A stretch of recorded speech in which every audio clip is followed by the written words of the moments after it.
Samajwadi party के राष्ट्रीय अध्यक्ष अखिलेश यादव ने जनेश्वर मिश्र की जयंती पर उनकी प्रतिमा पर माल्यार्पण किया। उन्होंने कहा, आज हम जनेश्वर मिश्र को याद करते हैं। वे समाजवादी पार्टी के एक ऐसे नेता और विचारक थे जिनके हम बचपन से ही प्रशंसक रहे हैं। उनके संघर्ष हमें प्रेरणा देते हैं और हम सामूहिक रूप से समाजवादी आंदोलन को आगे बढ़ाने का संकल्प लेते हैं। आज हम सब लोग यहाँ पर समाजवादी पार्टी के नेता, समाजवादी चिंतक, जिनको हम लोगों ने बचपन से देख कर के और जब से राजनीति में हम लोग आए हैं, छोटे लोहिया जनेश्वर मिश्र जी को देख करके, सुन करके और उनके संघर्षों को याद कर करके समाजवादी आंदोलन को हम सब मिलकर के उसको आगे बढ़ाने का संकल्प लेते हैं। आज हमारे साथ राम गोविंद चौधरी जी हैं, पार्टी के हमारे प्रदेश के अध्यक्ष और पार्टी के बहुत जिम्मेदार नेता हमारे सभी साथ हैं। और हर साल आज के दिन हम लोग यहाँ पर आते हैं और जनेश्वर मिश्र जी को याद करते हैं। समाजवादी नेता जनेश्वर मिश्र जी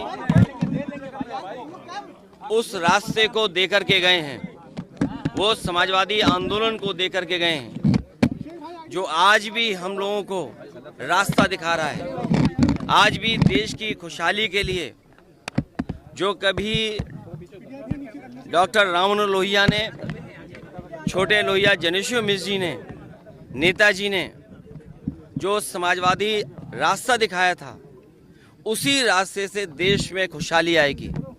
उसी समाजवादी सिद्धांतों, कार्यक्रमों से समाज के हर वर्ग को सम्मान मिलने का काम होगा। इस आंदोलन को हम लोगों कर देकर के गए हैं। हम सब समाजवादियों की जिम्मेदारी बनती है कि इस आंदोलन को और आगे लेकर के जाएं। इसी से देश की खुशहाली है, इसी आंदोलन से। यही समाजवादी सिद्धांतों, कार्यक्रमों से ही हमारा देश मजबूत होगा।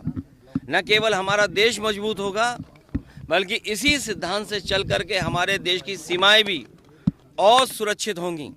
इसलिए हमें खुशी इस बात की कि जिस आंदोलन में हम सब जुड़े हुए हैं, वो कभी डॉक्टर राम मनोहर लोहिया ने, छोटे लोहिया जनेश्वर मिश्र जी ने, नेताजी ने और तमाम समाजवादी लोगों ने हमें ये आंदोलन दिया है। आज के दिन जब हम जनेश्वर मिश्र जी को याद कर रहे हैं तो ये संकल्प भी लेते हैं कि समाजवादी रास्ते पे चल करके जनता की सेवा करेंगे हम लोग।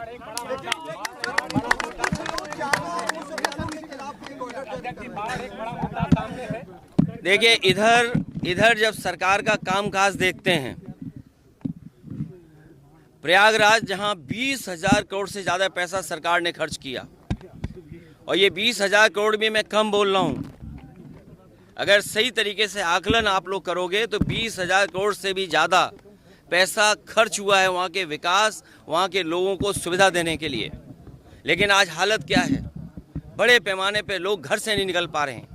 बाढ़ में जो ज़रूरतें की चीज़ें हैं वो नहीं उपलब्ध हो पा रही हैं। बच्चे स्कूल नहीं जा पा रहे हैं, पानी पीने को नहीं, शौचालय नहीं, अगर कोई बीमार हो जाए उसके लिए इंतज़ाम नहीं। और यही हालत स्मार्ट सिटी क्यूटो की है, और क्यूटो में भी कम से कम 20,000 करोड़ से ज़्यादा पैसा खर्च हुआ होगा।